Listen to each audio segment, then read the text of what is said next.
Ethical Dilemmas. I'm your host, Vin, joined by my partner, Hello, I'm Ryu Miyazaki. and let's get started. So, Ryu, did you know that an experiment made by psychologist Solomon Ash concluded that 75% of people conform to their group's decisions even if they know that decision is a bad one? So, I'll ask you a question. Have you ever felt in a group that you're the odd one out?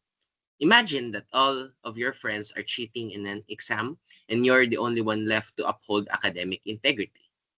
Yes, I find myself in similar situations often.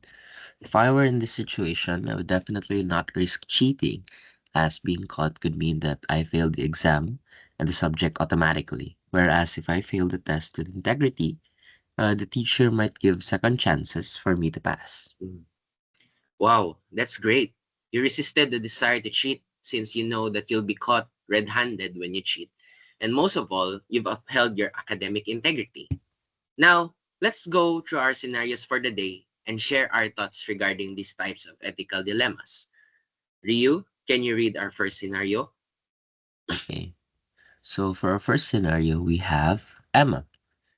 So Emma is in a high school where her classmates frequently share answers and cheat on assignments. Teachers strict but do not notice the cheating because it's done subtly. Emma feels pressure to join in to fit in with her peers, but she is also committed to maintaining her academic integrity. She must decide whether to conform to the cheating culture to avoid conflict or to stand firm against it, risking her social acceptance. Oh, wow. What a dilemma. From my point of understanding, it looks like Emma's deciding whether to uphold her academic integrity and fairness or let it flush out the drain by conforming to the group's dishonesty in cheating the exams. So, this scenario is trying to test her on the importance of academic integrity and the impacts of personal ethics since both are key factors in building up trust and responsibility as you grow.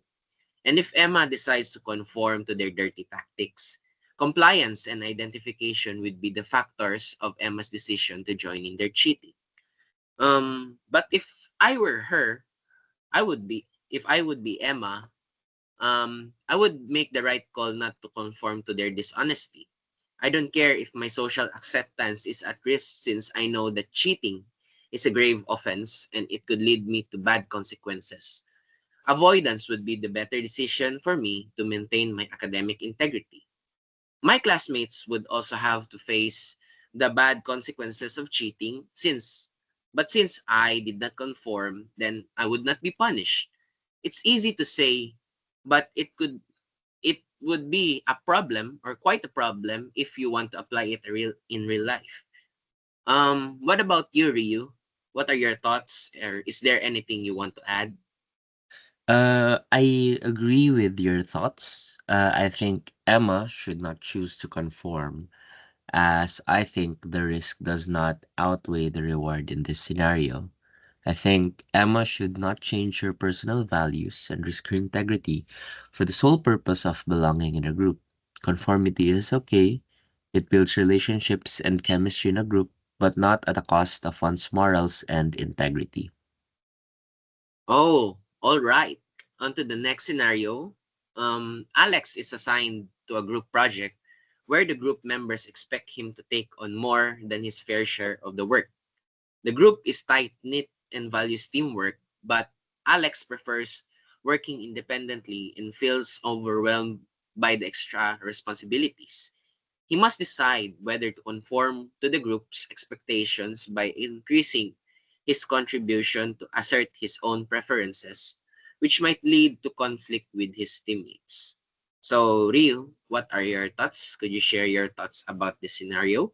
This is an interesting scenario because uh, there are two ways to look at the situation. It's either Alex does not conform as he can work better independently, but gets overwhelmed by the workload assigned to him, or Alex conforms to the group and receives help from for his workload but feels uncomfortable in the process. In my personal opinion, I think Alex should conform to the group. I mean, worst case scenario, he feels uncomfortable and gets work done better as he receives help from teammates.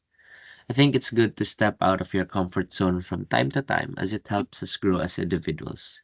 It's also a good skill to work in a group or in a team rather than doing things alone all the time. Oh yes, I agree to this, to your answers. No? So this scenario actually reflects myself so much in a group project. But I perceive the scenario in both two ways. It's either the groups being lazy or setting their standards high.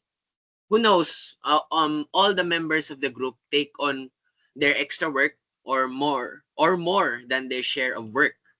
So I want you to think on the bright side first. So which all members takes on extra work. So Alex think ethically on the concepts of responsibility, respect, and fairness. So Alex could do extra work, but he could endure the overwhelming feeling since it is a temporary feeling and it will be over once the projects got done. Since he's the only one also left to do extra work and it would impact the team positively, and actually Alex can get their respect. This lies on internalization since Alex can be the odd one out and he has to comply for the better outputs of the team. Even so, Alex can maintain harmony with the team despite his introverted demeanor by being accommodating for the team. On the other hand, if the team relies on Alex by taking on extra work because, I don't know, because they're lazy, it's a good reason to decline their extra work and asserts his preferences since fairness and respect has been breached on the side of on the ethical side. Everyone has their fair equity of tasks and the group must comply with it.